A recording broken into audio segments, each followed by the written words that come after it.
Hey guys, welcome back to the channel. Today's video is on my intermittent fasting. So I thought I'd put together basically the two main meals that I eat for the day. I pretty much prepare the first meal, which is what I'm going to show you right now, and then I'll show you what I'm having for dinner.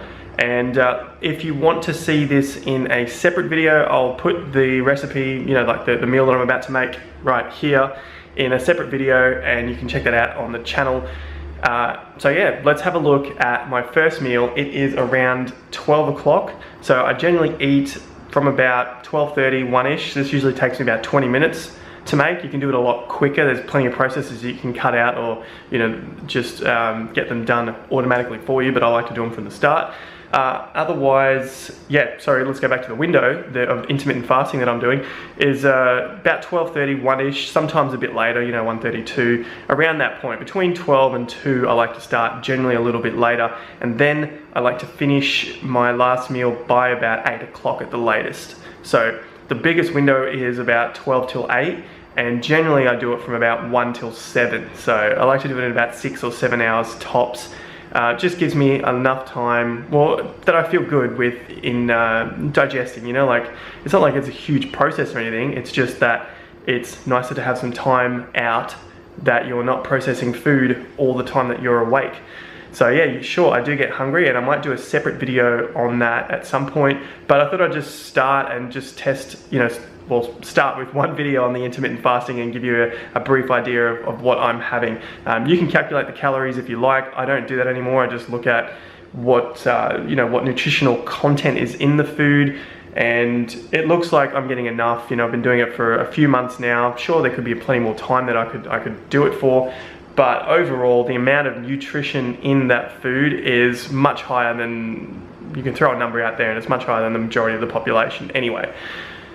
So, without further ado, let's jump into the ingredients that I'm using for the recipe, and then I'll show you the recipe, completed or halfway through and then completed. So, let's have a look. So, what we're making for the first meal is a big smoothie bowl. So, this is basically all the ingredients that I got here. The first thing I do is make the smoothie part. So, the smoothie is a base of mangoes and oranges, spinach and coconut yogurt. So what I do first is juice the oranges. So like I was saying, you can cut out some steps in the process and buy your own juice or anything like that. But in this case, I like to juice all my own oranges, and I'll do about 6 of these, or basically I want to get about 600 ml of orange juice. It's not like an exact science, it's just basically what's evolved over time. Then I've put in the spinach, so I've got the oranges, then I put in the spinach to blend with our tools over here.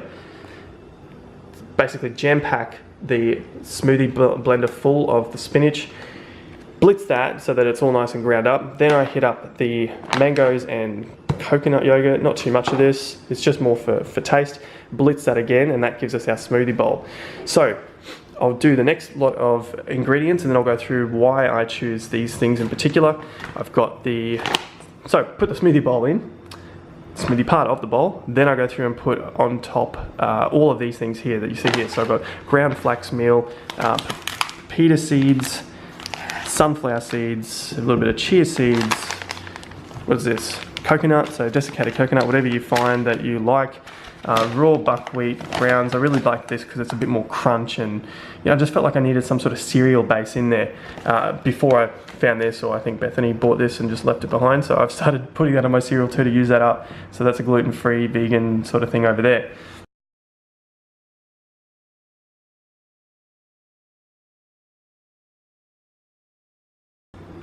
Alright, and then lastly I top it with a bit of fruit. So it's winter here, or coming out of winter, so what's in season now are pears, strawberries are the main things that you see at the shop, and then in summer I will throw on fresh mango on top, or banana. They're kind of the two main staples, so I just alternate between seasons, whatever's obviously in season, and that obviously makes it cheaper. So reasons why. Now, I hit up the oranges because they are, as we all know, high in vitamin C. They're great after training and, just really hydrating overall. Spinach, that is jam-packed with all of the green goodness. So it's like I'm basically trying to get everything, all of my nutrients in the meal, my first meal of the day, which is around lunchtime, because I'm only eating twice. So it's really important that I get all of the nutritional content in there. So the spinach, we all know it's high in iron, protein, calcium, magnesium, vitamins, minerals, everything you can think of. Green leafy veg, and I choose the spinach because this is what I can pick up at my local fruit shop.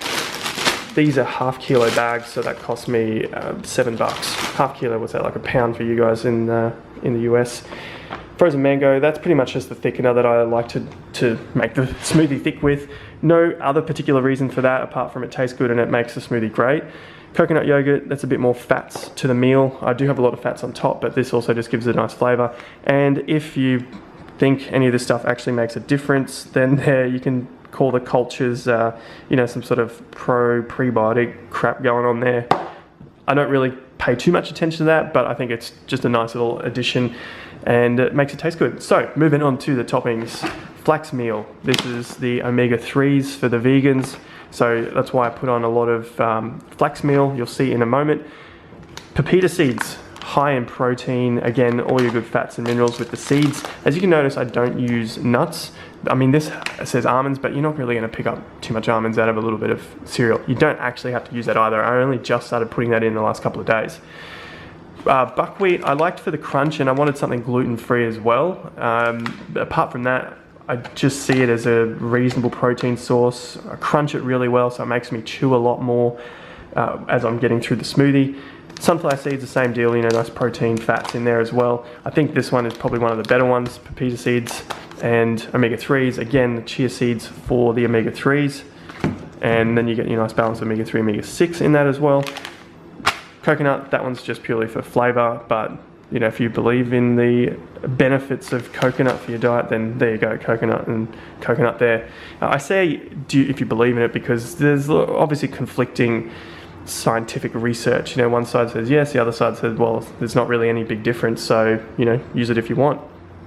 As I said, the toppings, this is the stuff that's in season right now. We've got the berries, so we all know berries are high in antioxidants. Obviously blueberries, raspberries, blackberries, all that stuff is going to be better than strawberries, but that's in season in Australia. Berries, they kind of come in season in Australia, but they're just super expensive for the amount that I would use. Like a small punnet might be $2, $3 at the very best. Normally it sits at $5 for a punnet, and if I'm using one of those a day on this meal, you know, it's like $35 a week just on one small thing of blueberries. That's a bit ridiculous in my opinion. Pear on top, again, in season. So that you can see there, that's why I've chosen all of these bits and pieces. If you throw that into Chronometer, you'll see the absolute magnificent benefits of the seeds and the greens. And now I'll make it taste all sweet. So let's get into that. It's been long enough for me to go over each of the ingredients. I'll put it together nice and quick and we'll be done with this video in no time. There are all the oranges cut up, ready for juicing. Smash that out, get it up to about here. Spinach, oranges in there, ready. Let's do it. So all the juice is done. That's where we ended up, just over half a litre there you can see. Right, there we go. So yeah, about 600 ml. Then the pulp that comes out of all those oranges, I throw into the bottom of the blender. Jam pack this full of the spinach that I just showed you there. So this bag's half a kilo. It lasts me about 4 to 5 days. So I'd probably say there may be 100 grams of spinach in there, and that's about as much as I can pack into this blender here, which is a perfect size for my meal in that bowl. I've also just cut up the fruit there, so it's like 4 strawberries and that whole pear, which I'll put on at the end. So all that's left now is to pour a little bit of this onto this, well, pretty much all of it, and then I will blitz this one up. So yeah, I blitz this first before I put the frozens on, so that I can get the spinach to a nice consistency throughout the whole smoothie. So I will come back once I've got all of this in the bowl. You know how mango and coconut goes into there. You know, it's about 3 teaspoons of the coconut. And yeah, I just basically pack the mango to about that much once this is all liquid. So that's a kilo bag, let's say about 150, 200 grams of frozen mango. Next part is we pour the smoothie in. I'm gonna see if I can do this all one-handed. So there's the smoothie. And I like to start with the flax. So that just goes straight on top like that. That's my nice little base going on. And let's go with the coconut next. All the way around. Now I could make it pretty, but I want to get a bit of this in every single bite. That's why I make it all the way around the bowl. Let's go pepitas. Now you can see I don't measure it, I just cover the base, and that's been pretty good so far for how much I like to eat. Sunflower seeds. Boom. Chia seeds. A little bit of this because I hate when they get stuck in my teeth. Annoys the shit out of me. Alright, last thing before the battery goes flat on this. Raw buckwheat. Oh, and one more thing. Let's just do a bit of this because it's fun. Boom, that's the cereal on top. So the last thing to go on, I thought that was it, but it's actually the fruit. Let's grab that, bring her over here. And again, this could be so much prettier, but I want to get a piece of the fruit in every single bite, just like I do with all of the seeds. That is my bowl there. I would say that's a solid, bloody heavy bowl. I don't know how many liters, kilos, whatever that is, but if I was to get that in a breakfast shop, there's no way I'm getting that size. That is the size that I want to get. See how deep that is? I'd say that's at least 2 to 3 servings in a breakfast shop. So if you're looking at 15 to upwards of $14, $15 per smoothie bowl, it's an easy 40 bucks right there that they would charge. I had some papaya in the cupboard. It was all ripening up, so I thought I would take that out, have a little bit of that to begin. Now I'm about to start eating after I took a few photos. And I have a little bit of orange juice left over from that full smoothie that I made, and what I normally do is just throw that into the blender and clean up all the sides, which was full of the green after I'd blended all that together. Pour the smoothie out, and then the smoothie thing is full, and boom, I put the orange juice in, and that's my little drink to go on the side. So now I'm about to hit meal 1, and it is, let's have a look, it is 1 p.m. Alright guys, we're back with dinner. So this is the second part of the intermittent fasting video. So you've got the first meal there, and this is meal number 2. Let's make it a quick one because I know the video is pretty long already. Alright, so my wonderful girlfriend sitting right over here, all blowed out, it has made a dal. Yes, that doesn't look too good there, but I've warmed up a little section of it, and we all know that dal doesn't always look the best, but it tastes absolutely amazing. So yeah, that's my next part there. I'm gonna have, you can see there, probably about that much rice. So my hand, I put 2 cups of dried rice into this. That's made a shit ton of rice. And yeah, I'll probably have of dry rice maybe 3/4 of a cup, and then yeah, that's a fair bit of dal. I'll probably eat a little bit more than that when I get home. We're going to take this out to the hill and just have a dinner outside. So yeah, I'm going to fill this up probably right to the top. That much rice, I don't know how much that is, 3/4 of a dry cup, and that ton of dal. So yeah, that's my dinner. And if I happen to get a little bit more hungry later, I might have some greens, but then I'll probably have something else like some nuts with some chocolate, so like dark chocolate. Maybe a little bit of fruit to go with that. That's usually sort of what I'll finish with. So yeah, I hope you like that. Thanks for joining this video. And yeah, if you liked it, remember to hit like down below and let me know if you want to know more about what my diet, intermittent fasting, that sort of thing. And yeah, I'll see you at the next video. Remember to subscribe, all the good stuff down there. Catch you then. Take care. Peace out.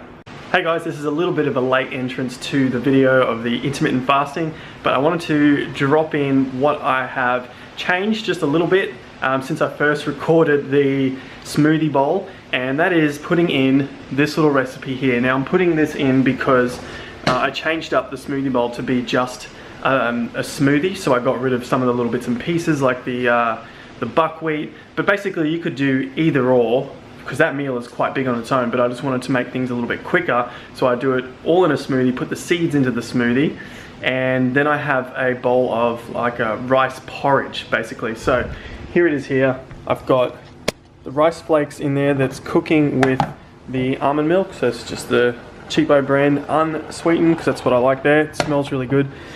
That's just a cup of rice flakes, excuse me, and then in that I put cinnamon. So I put a lot of this actually. I don't know, is that a lot for you guys? Boom, that's a lot. And I just put anything afterwards, so it's not really helpful, but basically I use a sweetener. So if this is how you break it up, so you choose whatever you like. You choose a sweetener, and then I put something else for a bit of flavor, maybe a bit of fat. So you can, I'm using peanut butter at the moment because, you know, I'm just running out of this thing. And then on top of that, once it's all cooked, I'll throw these strawberries. So that's about 6 big strawberries on top there. As you can see, that is my smoothie from before. So basically my rice porridge will look like, that is it right there. So that's the rice porridge all done. Throw a little bit more of this on top. And strawberries, almond milk, carob molasses. That was just something I picked up at the Lebanese store. I used up some rice malt syrup, but you can use anything else there. Probably don't even need it. And then I was just using up peanut butter. So that is it. That's pretty much where I'm at. The smoothie, that bowl, bit of a break, coffee, stuff like that. I've got a coffee machine ready to go. And then the dinner that you saw just before. The dal's been a pretty big thing for me lately. Lentil dal, lots of protein. Alright, that's it. Alright, quick ending video. That's the view. Heading up to the hill with the dinners, the rice and the dal. Look at that. Amazing. The surf is coming in. The night is over.